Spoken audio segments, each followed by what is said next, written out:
Bueno, acabamos de publicar nuestra estrategia de inversión para el segundo trimestre del año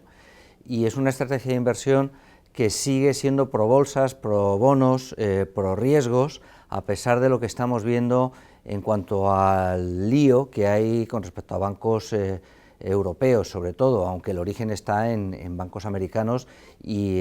esto es lo primero que nosotros tratamos de aclarar en el informe. Que no se trata de una crisis que nos pueda recordar a la de 2008-2012, no es una crisis bancaria global ni es una crisis bancaria sistémica, sino que son casos muy concretos que desgraciadamente coinciden en el tiempo y que afectan a algunos casos de bancos específicos americanos que se dedican básicamente a financiar tecnología en su fase más incipiente, como es el SVB, y que ha generado una serie una sensación de inquietud que se ha extendido a algunos otros bancos regionales americanos que no tienen sus balances bien gestionados del todo y que pueden por contagio sufrir un poco, nada más allá de esto, y un caso particular en Europa, básicamente en Suiza, que ya se conocía desde hacía tiempo, desde hace 2 años, los problemas de Credit Suisse y que se ha precipitado a raíz de lo que ha pasado en Estados Unidos también por efecto contagio. Pero en cualquier caso, yo creo que lo más importante que tratamos de transmitir en este informe es que no se trata de una crisis financiera como la del año 2008-2012, no tiene nada que ver. Muy probablemente se cerrará en poco tiempo y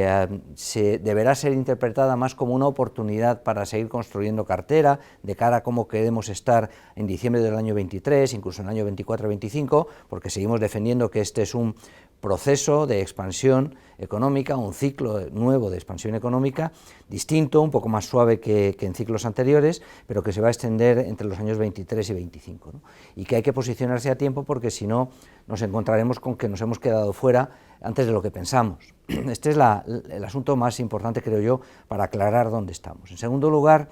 la inflación que está muy relacionada con los tipos y que a su vez está relacionado con las valoraciones, que son los otros 3 puntos importantes. La inflación hasta ahora ha estado muy afectada, como todo el mundo sabe, por la invasión de Ucrania, pero conviene recordar que son los registros de marzo del año 22 en adelante cuando la inflación sufrió más, cuando la inflación se repuntó más en todo el mundo. Por lo tanto, la inflación que vamos a ver ahora publicarse a partir del registro de marzo del año 23, que se publica a principios de abril, y el periodo que va desde marzo, que se publica en abril, hasta la inflación de junio, que se publica en julio, son unos meses en los que la inflación en todo el mundo, pero particularmente en la eurozona y en Estados Unidos, deberá suavizarse mucho. Para darnos una idea, los peores meses de inflación, o el peor mes de inflación en el año 22, fue el inmediatamente posterior a la invasión, fue el de marzo,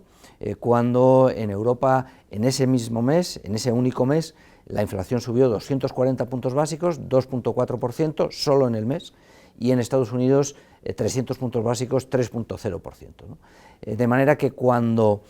se publican los datos de marzo de este año, que será ahora en abril, a principios de abril, nos vamos a encontrar con que, aunque no sean especialmente buenos, el efecto base, el efecto comparativa por espejo, va a favorecer mucho la tasa interanual. Y de hecho es muy probable que ya en Europa, en lugar de estar a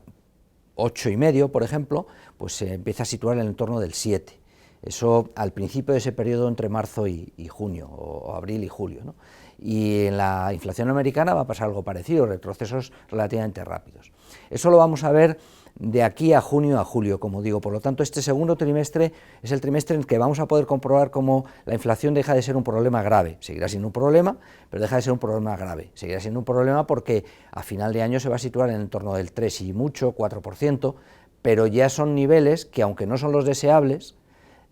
son niveles razonablemente compatibles con tipos de interés que van hacia 4 o 5%, depende si miramos Europa o Estados Unidos, ¿no? Y por lo tanto ya la situación estará más o menos equilibrada. ¿Y esto a qué nos lleva? Nos lleva a que si la inflación va decayendo poco a poco, los bancos centrales podrán dejar de hacer su trabajo, es decir, podrán permitirse el lujo de dejar de subir tipos probablemente en mayo, tal vez en junio como tarde, pero probablemente en mayo. Reino Unido podría ser una excepción negativa porque tiene a consecuencia del Brexit pues una inflación estructural, sobre todo ocasionada por salarios, por déficit de mano de obra que ya no puede venir del exterior como antes, etcétera, y por el tráfico de mercancías y los aranceles, eso le genera estructuralmente daño en la inflación que es semipermanente, ¿no? Y probablemente tengan que subir los tipos un poco más, hacia el 5%. Pero Europa y Estados Unidos va a dejar de subir tipos en mayo muy probablemente, y si no en junio. Por lo tanto, este segundo trimestre nos va a proporcionar el hito del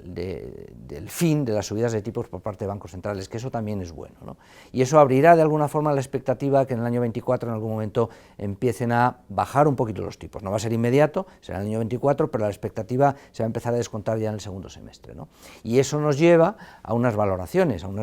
que no son generosas, nos salen potenciales para bolsas entre el 4 y el 7%, depende de qué cierre tome uno, que como referencia para el S&P 500 son unos 4.200, 4.300 puntos, para el Eurostoxx 50 unos 4.500 y poco, y para el IBEX en torno a 9.400, que dan potenciales modestos, pero va a pasar también una cosa importante durante este segundo trimestre al final, que cuando publiquemos la estrategia del siguiente trimestre, ya el primer flujo que se tomará para valorar compañías e índices será el flujo del año 24, porque ya habremos sobrepasado más de la mitad del año 23, y ya no será el flujo del año 23 el que se tome para valorar compañías e índices, sino el del 24. Y en el 24 los beneficios empresariales van a evolucionar de manera más cómoda, más generosa que en el 23, porque en el 23 están casi estancados. De hecho, se espera el beneficio por acción del S&P 500